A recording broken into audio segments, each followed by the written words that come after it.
নমস্কার বন্ধুরা, আপনারা দেখছেন ASM Bangla online YouTube channel. বন্ধুরা, নয়া বছরে ফের মহার্ঘ ভাতা বাড়তে চলেছে পশ্চিমবঙ্গের রাজ্য সরকারি কর্মচারী এবং পেনশনারদের। এবার কত শতাংশ হারে মহার্ঘ ভাতা বাড়তে চলেছে রাজ্য সরকারি কর্মচারীদের? কবে থেকে কার্যকর হবে? কত শতাংশ হারে ডিএ বাড়বে? সম্পূর্ণ বিষয়টি জানতে অবশ্যই ভিডিওটি শুরু থেকে শেষ পর্যন্ত দেখুন এবং চ্যানেলে নতুন হলে চ্যানেলটিকে সাবস্ক্রাইব করে বেল আইকনটি বাজিয়ে অল নোটিফিকেশন অন করে দিন। পশ্চিমবঙ্গের রাজ্য সরকারি কর্মচারীদের মহার্ঘ ভাতা আবারও বাড়তে চলেছে। আর এবার 4% মহার্ঘ ভাতা বাড়ছে রাজ্য সরকারি কর্মচারীদের। তাতে অবশ্য কেন্দ্রীয় সরকারি কর্মচারীদের সঙ্গে ডিএর ফারাক মুছে যাচ্ছে না। 2024 সালের জানুয়ারি থেকে বর্ধিত ডিএ কেন্দ্রীয় হারে সরকারি কর্মচারীরা সপ্তম বেতন কমিশনের আওতায় 50% হারে মহার্ঘ ভাতা পাচ্ছেন। তবে পশ্চিমবঙ্গের রাজ্য সরকারি কর্মচারীদের নতুন করে ডিএ বৃদ্ধির ঘোষণা করা হলো না। রাজ্য বাজেটেই 4% ডিএ বৃদ্ধির ঘোষণা করা হয়েছিল।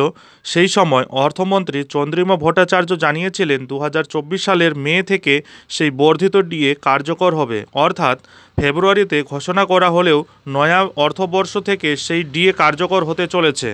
সেক্ষেত্রে 2024 সালের মে থেকে পশ্চিমবঙ্গের রাজ্য সরকারি কর্মচারীরা ষষ্ঠ বেতন কমিশনের আওতায় 14% হারে মহার্ঘ ভাতা পাবেন।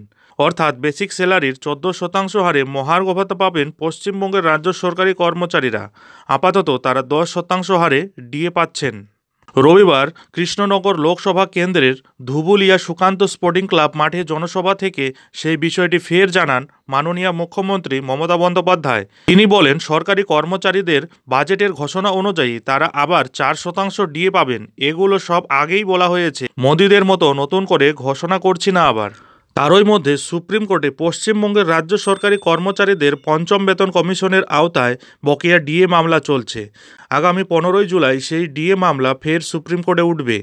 18 মার্চ সুপ্রিম কোর্টে মামলাটি ওঠার কথা ছিল, কিন্তু সময়ের অভাবে মামলার শুনানি হয়নি। যে মামলাটি দায়ের করা হয়েছিল 2022 সালের নভেম্বরে।